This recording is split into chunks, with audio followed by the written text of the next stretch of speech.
Gas start करेंगे rotational motion के बारे में। Movement of inertia M R square होगा, डिपेंड करेगा mass mass displacement perpendicular distance from axis of rotation size और शेप पे। Two masses ICM m1 m2 upon m1 plus m2 into R square ICM mu R square होगा। Parallel axis theorem I rent is equal to ICM plus md square होगा। Radius of gyration K is equal to under root I by M होगा। Mass density same, I ring R cube, I disc R के power 4, I solid square R के power 5 होगा। Mass same होगा या movement of inertia directly proportional to R square होगा। Perpendicular axis theorem 2D object के लिए होगा, X Y plane is equal to I X plus I Y is equal to I Z होगा। Ring के geometrical axis पे M R square होगा, disc पे M R square by 2 होगा और ऑल स्क्वायर के ज्योमेट्रिकल एक्सिस में 2/3 M R square होगा। सॉलिड स्क्वायर के ज्योमेट्रिकल एक्सिस पे 2/5 एम आर स्क्वायर होगा। और रॉड में any surface form angle M N square by 12 sine square alpha होगा, perpendicular to length M L square by 12 होगा। ठीक है, रेक्टेंगुलर प्लेट में M L square by 12 plus M L square by 12 होगा।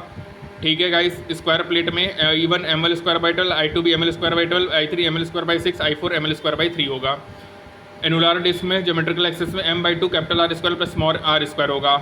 Remaining का क्या होगा, I remaining I complete minus I removed होगा। हॉलो सिलेंडर क्या होगा, परपेंडिकुलर टू लेंथ होगा, ये रॉड प्लस रिंग से बनेगा। Solid cylinder rod plus disc से बनेगा गाइस। ठीक है, ये इंपॉर्टेंट है। उसके बाद टॉर्क की बात करें तो इसको आर क्रॉस एफ कहेंगे। थीटा 0 टॉर्क 0 मिनिमम होगा, theta 90 torque maximum R F होगा। मिनिमम 2 फोर्ड की रिक्वायरमेंट होती है टू रोटेट द ऑब्जेक्ट, जो कि एक्ट करेगा सेम बॉडी में अपोजिट डायरेक्शन में at different point. Transitional equilibrium में क्या होगा, एफ नेट 0 होगा, टॉर्क नेट 0 होगा। टॉपल करने के लिए minimum force directly proportional to width होगा, inversely proportional to height of object होगा। अप्लाइंग करेंगे फोर्स को तो नॉर्मल डायरेक्शन शिफ्ट होगा away from centre of mass. जब line of action weight present होगा इनसाइड द बॉडी तो बॉडी टॉपल नहीं करेगा। P is equal to M V होता है, एंगुलर में L is equal to I omega, यहाँ पे एफ एक्सटर्नल एम है, यहाँ पे टॉर्क आई अल्फा होगा, यहाँ पे F external V D M by D T होगा, यहाँ पे torque external omega D I by D T T होगा। यहाँ पे वर्क डन इंटीग्रेशन होगा, यहाँ पे भी work done integration torque D theta होगा। यहाँ पे P instantaneous F into V होगा, यहाँ पे P instantaneous torque into omega होगा। ठीक है, काइनेटिक एनर्जी ट्रांसफर में क्या होगा, half M B square P square 2m half into V होगा, यहाँ पे half I omega square L square upon 2 pi I L omega होगा, हाफ एल ओमेगा होगा। यहाँ पे work energy theorem work done all is equal to change in kinetic energy, यहाँ पे work done all change in rotation energy होगा।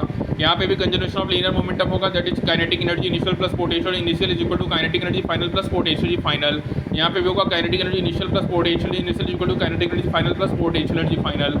Linear momentum P initial equal to P final, यहाँ पे angular momentum L initial equal to L final होगा। L is equal to R cross V, L is equal to M V R होता है। Conservation of angular momentum torque external 0 होगा, L constant होगा, L initial is equal to L final, मतलब initial angular momentum is equal to final angular momentum.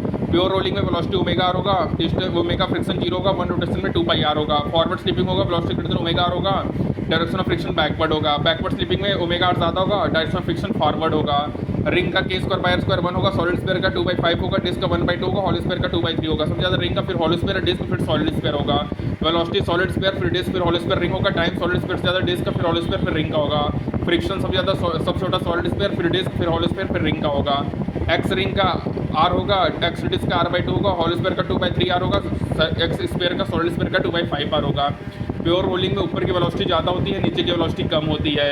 Energy in pure rolling के trans half M B square, rotation half M B square K square by R square होगा। Total क्या होगा, half M B square 1 plus K square by R square होगा। Part of trans kinetic energy, kinetic energy trans upon total 1/1 plus K square by R square. Part of rotational kinetic energy rotation upon kinetic energy total, that is 1/1 plus R square by K square होगा। Rolling motion inclined plane acceleration G sine theta 1 plus K square by R square होगा। सबसे छोटा ring फिर hollow square फिर disc फिर solid square होगा। Friction में क्या होगा, M G sine theta 1 plus R square by K square होगा। रोलिंग मोशन में कॉन्टैक्ट पॉइंट पे एंगुलर मोमेंटम कंजर्व रहता है। फ्रिक्शन रिंग का साथ फिर हॉलो स्क्वायर फिर डिस्क फिर सॉलिड स्क्वायर होगा। फ्रिक्शन नेसेसरी होता है रोलिंग मोशन इंक्लाइंड प्लेन में। जो डायरेक्शन ऑफ फ्रिक्शन होता है गाइस वो हमेशा ही क्या होगा, अपवर्ड होगा, चाहे ऑब्जेक्ट रोल करे टॉप टू बॉटम या bottom to top. Mu R क्या होगा, tan theta 1 plus R square by K square होगा। सबसे छोटा रिंग का होगा, फिर हॉलो स्क्वायर फिर डिस्क फिर सॉलिड स्क्वायर होगा। सबसे छोटा म्यू आर होता है, फिर म्यू के होता है, फिर म्यू एल होता है। वेलोसिटी क्या होगा, under root g h 1 plus K square by R square होगा। रिंग उससे बड़ा हॉलो स्क्वायर फिर डिस्क फिर सॉलिड स्क्वायर होगा। Time period 1/sin theta under root 2h by g 1 plus K square by R square होगा। Ring का फिर hollow square फिर डिस्क फिर solid square. In case of rolling motion inclined plane में ये depend करेगा shape of object पे, but transitional motion पे ये शेप ऑफ ऑब्जेक्ट पे डिपेंड नहीं करता है।